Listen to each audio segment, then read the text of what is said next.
ಮುಂದೇನಾಯ್ತು? ಹನುಮಂತ ರಾಮನ ಕತೆ ಹೇಳಿ ಇಲ್ಲಿ ಅಪ್ಸರಸೇರು ಗಾಂಧರ್ವರು ರಾಮನ ಗುಣಗಾನಗಳನ್ನು ಹಾಡಿ ನನ್ನನ್ನು ಖುಷಿಪಡಿಸ್ತಾರೆ. ಈ ಮಾರ್ಗದಲ್ಲಿ ಮನುಷ್ಯರಿಗೆ ಪ್ರವೇಶ ಇಲ್ಲ, ಇದು ದೇವತೆಗಳು ಸಂಚರಿಸುವ ದಾರಿ. ಆದರೆ ನೀನು ಹೋಗಬೇಕಾಗಿರೋ ಸರೋವರ ಮಾತ್ರ ಇಲ್ಲೇ ಇದೆ ಅಂತ ಹೇಳ್ತಾನೆ. ಈ ಮಾತುಗಳನ್ನೆಲ್ಲ ಕೇಳಿದ ಭೀಮ ತುಂಬ ಖುಷಿ ಪಡ್ತಾನೆ. ನನಗಿಂತ ಅದೃಷ್ಟವಂತರು ಯಾರೂ ಇಲ್ಲ ಕಪಿಶ್ರೇಷ್ಠರೇ, ನಿಮ್ಮ ದರ್ಶನದಿಂದ ನನ್ನ ಜನ್ಮ ಸಾರ್ಥಕವಾಯಿತು ಅಂತ ಅಂತಾನೆ. ಆಗ ಹನುಮಂತ ಭೀಮನನ್ನು ಹಗ್ ಮಾಡ್ತಾನೆ. ಹಗ್ ಮಾಡಿದ ತಕ್ಷಣ ಭೀಮನ ಶಕ್ತಿ ಇನ್ನೂ ಹೆಚ್ಚಾದಂಗೆ ಫೀಲ್ ಆಗುತ್ತೆ.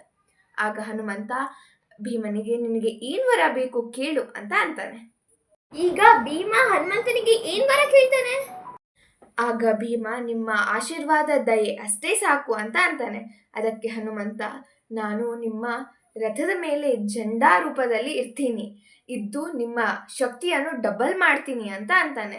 ಹಾಗೆ ಭೀಮ ಹೋಗ್ಬೇಕಾಗಿರೋ ದಾರಿಯನ್ನು ಕೂಡ ತೋರಿಸ್ತಾನೆ. ಇನ್ನು ಭೀಮ ಸೌಗಂಧಿಕ ವನಕ್ಕೆ ಹೋಗಿ ಆ ವನವನ್ನು ನೋಡಿ ತನ್ನನ್ನು ತಾನೇ ಮರೆತು ಹೋಗ್ತಾನೆ. ಹಾಗೆ ಮುಂದೆ ಹೋಗಿ ರಾಕ್ಷಸರಿಂದ ರಕ್ಷೆಯಾಗಿರೋ ಒಂದು ಸುಂದರವಾದ ವನವನ್ನು ಕೂಡ ನೋಡ್ತಾನೆ. ಹಾಗೆ ಜಲಪಾತದಿಂದ ಹರಿದು ಬಂದ ನೀರಿನಿಂದ ಕೂಡಿದ ಸರೋವರವನ್ನು ಕೂಡ ನೋಡ್ತಾನೆ.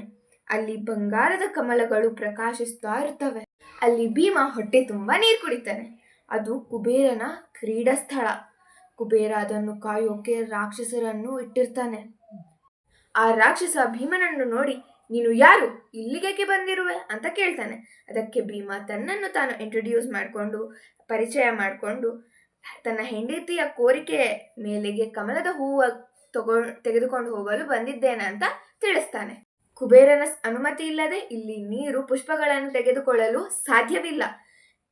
ಗಾಂಧರ್ವರು, ತಪಸ್ವಿಗಳು, ಅಪ್ಸರಸರು ಕೂಡ ಈ ನಿಯಮವನ್ನು ಪಾಲಿಸ್ತಾರೆ. ಮಾನವರಿಗೆ ಇಲ್ಲಿ ಪ್ರವೇಶ ಇಲ್ಲ ಅಂತ ಹೇಳ್ತಾನೆ. ಅದಕ್ಕೆ ಭೀಮ ನಾನು ಕುಬೇರನನ್ನು ಹುಡುಕಿದೆ, ಅವನು ಎಲ್ಲೂ ಸಿಗ್ಲಿಲ್ಲ, ಅದಕ್ಕೆ ಜಲವನ್ನು ಕುಡಿದೆ. ಇಷ್ಟಕ್ಕೂ ಇದು ಪ್ರಕೃತಿ, ಇದನ್ನು ಉಪಯೋಗಿಸಲು ಯಾರ ಅನುಮತಿಯೂ ಬೇಕಾಗಿಲ್ಲ ಅಂತ ಹೇಳಿ ಆ ಸರೋವರದಲ್ಲಿ ಇಳಿತಾನೆ. ಆಗ ಕೋಪದಿಂದ ಆ ರಾಕ್ಷಸ ಸೈನ್ಯವನ್ನೆಲ್ಲ ಕರೆದು ಇವನನ್ನು ಹಿಡೀರಿ, ಮರಕ್ಕೆ ಕಟ್ಟಿ ಹಾಕಿ ಅಂತ ಹೇಳ್ತಾನೆ. ಅದು ಕುಬೇರನ ಸೈನ್ಯ.